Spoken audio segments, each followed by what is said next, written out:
माझा बैठकांचा दुसरा तिसरा राऊंड आहे।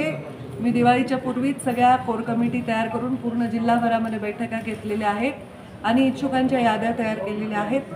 त्याचबरोबर माझ्या मुंबईमध्ये सुद्धा त्या तालुक्याच्या प्रमुख कोर कमिटीची बैठका झालेल्या आहेत आणि आजही मी 3 नगरपालिकांची इथे आणि 2ची परळीमध्ये अशा बैठका घेतल्या।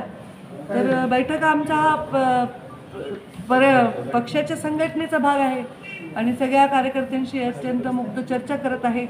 निवडणूक लागली आहे आणि निवडणुकीची तयारी चालू आहे। बऱ्याच ठिकाणी भाजप स्वबळावर सुद्धा निवडणूक लढण्याची शक्यता वर्तवली जाते। कुठल्या मतदारसंघामध्ये स्वबळावर आहे आणि कुठल्या ठिकाणी युती होईल?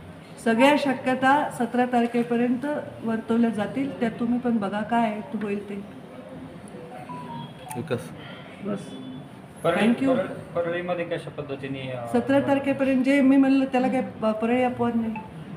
ती बैठक आम्ही किती आणि केव्हाही घेऊ। मी म्हणाले की शक्यता होत राहणार, बैठका तर होणारच नाही। आम्ही एका अलायन्समध्ये आहोत, तर आम्ही जेव्हा बैठका घेऊ तेव्हा आम्ही चर्चा करू आणि बघू काय होईल। पवार साहेबांनी सांगितलं की मूळ ओबीसीलाच ज्या ठिकाणी जागा त्या ठिकाणी मूळ ओबीसीलाच उमेदवार द्यावे असं त्यांनी म्हटलं। त्यांनी आपलं काय मत आहे?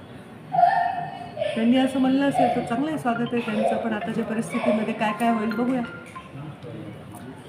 पुन्हा एकदा ही निवडणूक विकासाच्या मुद्द्यावर जाईल का पुन्हा जातीपातीचं राजकारण समोर येईल?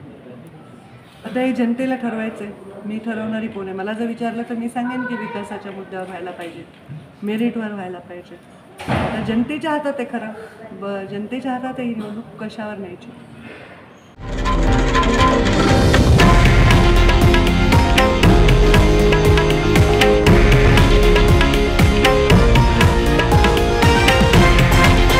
हे आहे देशातील नंबर 1 न्यूज नेटवर्क आणि आपण पाहत आहात TV9 मराठी, एकमेव।